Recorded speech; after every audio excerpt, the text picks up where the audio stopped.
Hey girl, what is your drink? We go all get real drunk tonight. Hey girl, I got pop. We can all get fucked up tonight. By the end of the night, I'ma have you drunk and throwing up. By the end of the night, I'ma have you so fucked up. You said what you drinking? Let me buy you a couple of... Ang Sanchez Mira. Ang bayang ito ay dating tinatawag na malolokit ng mga taga-Kalinga.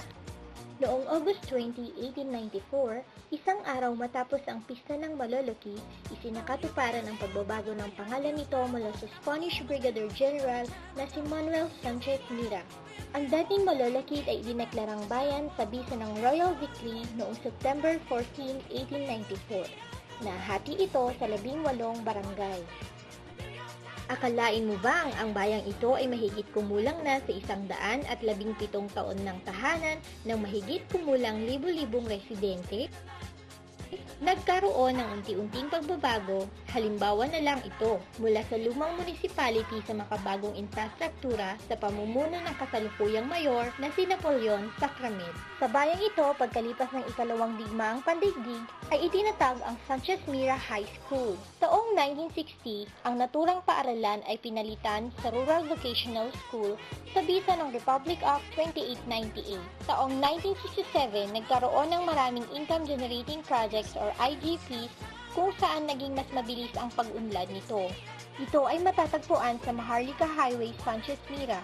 Dito nagsimulang umusbong ang campus dahil nagsimula na itong magbukas ng mga bagong kurso gaya ng Bachelor of Science in Education, BS in Mathematics, BS in Information Technology, BS in Criminology, Bachelor of Science in Hospitality Industry Management, Bachelor of Science in Information Technology, at higit sa lahat, ang Bachelor of Science in Agriculture.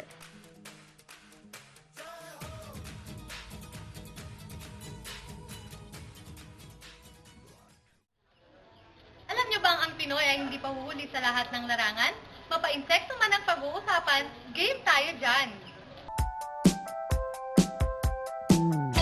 Gaya dito sa Sanchez Mira, Cagayan, particular na sa Cagayan State University. Ang mga bubuyog. Ilan lang yan sa mga mumunting bagay na hindi napapansin ng karamihan. Ngunit kung ating pag-aaralan, ito'y ating mapakikinabangan at makagigiliwan. Dinalaw ng MC on Tour ang Cagayan State University Sanchez Mira at ito ang aming natuklasan.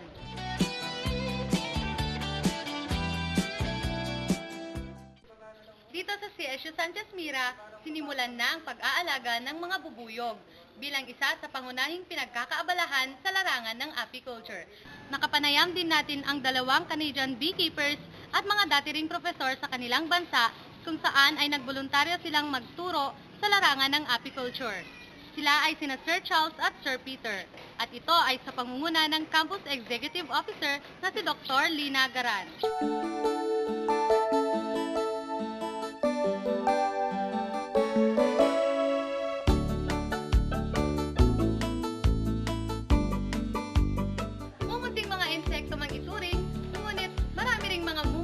Na dapat nating malaman tungkol sa mga ito.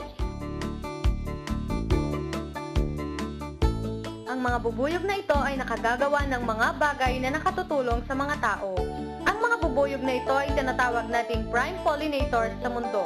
Nakapagbibigay sila ng honey at alam nyo ba ang sa balat ng lupa, honey ang uri ng pagkain na hindi napapanis.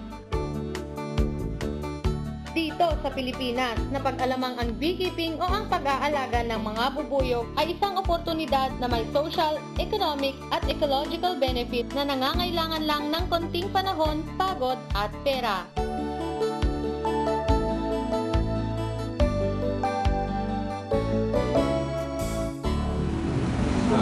Honeybees are an important part of the environment in terms of helping produce food. As they provide pollination, at the same time, the pollination that they do also permits them to collect honey and to store honey. That's the characteristic of Apismeltera, which is commonly known as the honeybee, which we find in boxes. But there are 2 other types of honeybees here in the Philippines that are called the wild honeybees. One of them is smaller, called Apis cerana, and the the other one is bigger, called Apis dorsata. They both collect honey, but they're very difficult to manage. You have to be very careful, but dorsata doesn't want to be managed at all. People have tried for many years to manage dorsata, and no.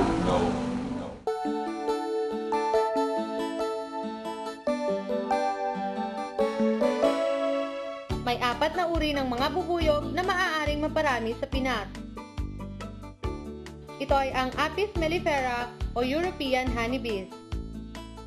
Pangalawa ay ang Apis cerana o kilala sa tawag na laywan. Pangatlo naman ang Apis dorsata na kilala sa tawag na pukyutan. At pang-apat ay ang Apis melliponinea o kilala sa tawag na stingless bees. Dito nga sa C.S. Sanchez Mira, ang Apis mellifera o European bees ang kanilang sinusubukang paramihin.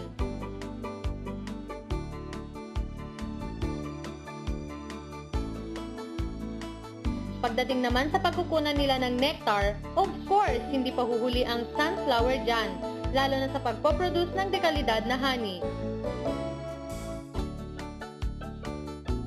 Bukod dito ay maaari ring pagkunan ng nectar ang mga puno ng nara, eucalyptus, oak tree, mulave, kakawate, duhat, rain tree, ipil-ipil at iba pa.